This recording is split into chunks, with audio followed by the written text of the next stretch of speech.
ഒരു രാജ്യം പുറത്തുനിന്നുള്ള ആക്രമണത്തിൽ തകരാം, പക്ഷേ ഉള്ളിൽ നിന്ന് പതുക്കെ ദുർബലമായാൽ അതാണ് ഏറ്റവും വലിയ അപകടം.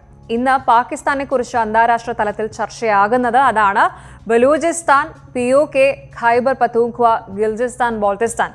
എന്തുകൊണ്ടാണ് ഈ പേരുകളെല്ലാം വീണ്ടും വാർത്തകളിൽ നിറയുന്നത്? പാകിസ്ഥാൻ എന്ന രാജ്യം അതിന്റെ ചരിത്രത്തിലെ തന്നെ ഏറ്റവും ദാരുണമായ ഒരു ആഭ്യന്തര തകർച്ചയിലൂടെയാണ് ഇപ്പോൾ കടന്നു പോകുന്നത്.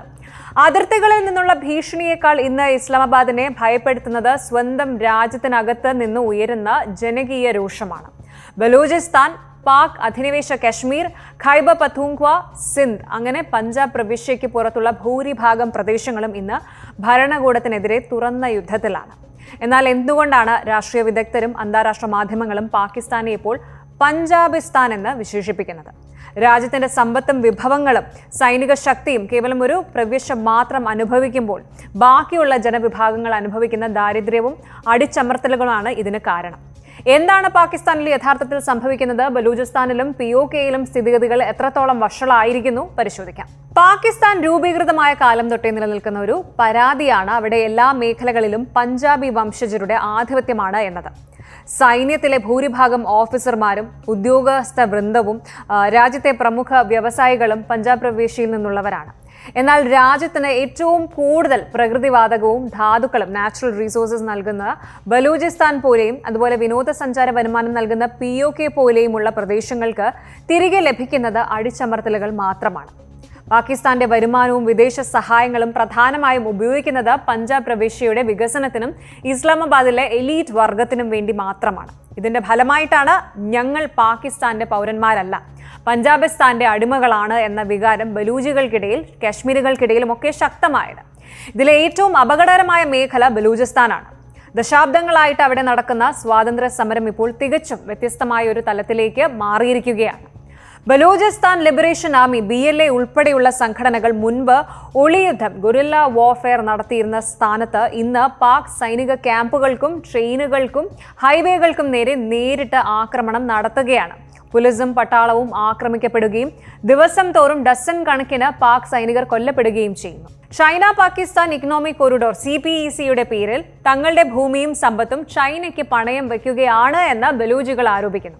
ഇതിനു പുറമെ വ്യാജ ഏറ്റുമുട്ടലുകളിലൂടെയും പെൺകുട്ടികളെ പോലും തട്ടിക്കൊണ്ടുപോകുന്ന പാക് സൈന്യത്തിന്റെ ക്രൂരതകൾക്കെതിരെയും ബഹ്റംഗ് ബലൂജിനെ പോലെയുള്ള ചെറുപ്പക്കാരായ നേതാക്കളുടെ നേതൃത്വത്തിൽ വലിയ സ്ത്രീ പ്രാധാന്യമുള്ള ജനകീയ പ്രക്ഷോഭങ്ങളാണ് നടക്കുന്നത്.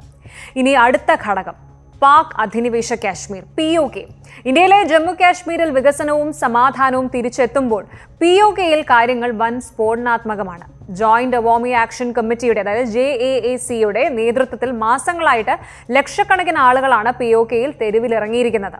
അതിശക്തമായ ഗോതമ്പ് വിലക്കയറ്റം, സബ്സിഡികൾ വെട്ടിക്കുറച്ചത്, ഭീമമായ വൈദ്യുതി ബില്ല് എന്നിവയാണ് ജനങ്ങളെ തെരുവിലിറക്കിയത്. സ്വന്തം നദികളിൽ നിന്ന് വൈദ്യുതി ഉൽപ്പാദിപ്പിച്ച് ഇസ്ലാമാബാദിലേക്ക് കൊണ്ടുപോവുകയും POKയിലെ ജനങ്ങൾക്ക് അമിത നിരക്കിൽ വൈദ്യുതി വിൽക്കുകയും ചെയ്യുന്ന പാക് ഭരണകൂടത്തിന്റെ ക്രൂരതയ്ക്കെതിരെ ജനങ്ങൾ തുറന്ന ലഹളയിലാണ്. അടുത്തിടെ അവിടെ നടന്ന തിരഞ്ഞെടുപ്പുകളിലും വൻ അക്രമ സംഭവങ്ങളും പാക് വിരുദ്ധ മുദ്രാവാക്യങ്ങളുമാണ് ഉയർന്നത്. ഈ ആഭ്യന്തര പ്രക്ഷോഭങ്ങളെല്ലാം സമാധാനപരമായി ചർച്ച ചെയ്ത് പരിഹരിക്കുന്നതിന് പകരം പാക് അർദ്ധ സൈനിക വിഭാഗങ്ങളെയും പോലീസിനെയും ഉപയോഗിച്ച് അടിച്ചമർത്താനാണ് പാക് സൈനിക തലവൻ ഫീൽഡ് മാർഷൽ അസീം മുനീർ ശ്രമിക്കുന്നത്. എന്നാൽ ഈ കടുത്ത സൈനിക നയം അങ്ങേയറ്റം തിരിച്ചടിയാവുകയാണ്. ഒരു വശത്ത് ബലൂചിസ്ഥാനിൽ BLA കടുത്ത ആഘാതം സൃഷ്ടിക്കുന്നു. മറുവശത്ത് ഖൈബർ പഖ്തൂൺഖ്വയിൽ തെഹ്രീക്-ഇ-താലിബാൻ പാകിസ്ഥാൻ TTP ദിവസേന ആക്രമണങ്ങൾ നടത്തുന്നു. അതിനിടയിൽ POKയിൽ ജനങ്ങൾ കല്ലെറിഞ്ഞും ഹർത്താലുകൾ നടത്തിയും സമാന്തര ഭരണകൂടത്തെ വെല്ലുവിളിക്കുന്നു. ചുരുക്കത്തിൽ രാജ്യത്തിന്റെ സൈന്യത്തിന് ഒരേ സമയം ഇത്രയധികം ആഭ്യന്തര മുന്നണികളിൽ പോരാടാൻ സാധിക്കാത്ത അവസ്ഥയാണ്. ഹിന്ദുസ്ഥാന്റെ, ഇന്ത്യയുടെ അയൽപക്കത്ത് നിലനിൽക്കുന്ന ഈ ഒരു തകർച്ച കേവലം ഒരു രാഷ്ട്രീയ പ്രതിസന്ധി അല്ല. ജനാധിപത്യത്തെ അട്ടിമറിച്ച് സൈന്യം ഭരണം കൈയാളുകയും പഞ്ചാബ് പ്രവിശ്യയിലെ ഒരു വിഭാഗം ആളുകൾ ബാക്കി മുഴുവൻ പ്രവിശ്യകളെയും ചൂഷണം ചെയ്യുകയും ചെയ്തതിന്റെ സ്വാഭാവികമായിട്ടുള്ള അന്ത്യമാണ് പാകിസ്ഥാൻ ഇന്ന് നേരിടുന്നത്. ഒരു രാജ്യം സ്വന്തം ജനതയോട് അനീതി കാണിച്ചാൽ ആ രാജ്യത്തിന്റെ അതിരുകൾ സുരക്ഷിതമായിരിക്കില്ല എന്നതിന്റെ വലിയൊരു ഉദാഹരണമാണ് ഇന്നത്തെ പാകിസ്ഥാൻ. ഒരു രാജ്യത്തെ ശക്തമാക്കുന്നത് ആയുധങ്ങൾ മാത്രമല്ല, എല്ലാ പ്രദേശങ്ങൾക്കും തുല്യമായ വികസനവും വിശ്വാസവുമാണ്. ഇന്ന് പാകിസ്ഥാൻ നേരിടുന്ന വെല്ലുവിളികൾ സുരക്ഷയുടെയും സമ്പദ് വ്യവസ്ഥയുടെയും കഥ മാത്രമല്ല, ദേശീയ ഐക്യത്തിന്റെ വലിയ പരീക്ഷണം കൂടിയാണ്. ഈ പ്രതിസന്ധികളെ സർക്കാർ എങ്ങനെ കൈകാര്യം ചെയ്യുന്നു എന്നതാണ് വരും വർഷങ്ങളിൽ പാകിസ്ഥാന്റെ രാഷ്ട്രീയ ഭാവി തീരുമാനിക്കുന്നത്. കൂടുതൽ വാർത്തകൾക്ക് news 18 Keralam YouTube channel subscribe ചെയ്യുക.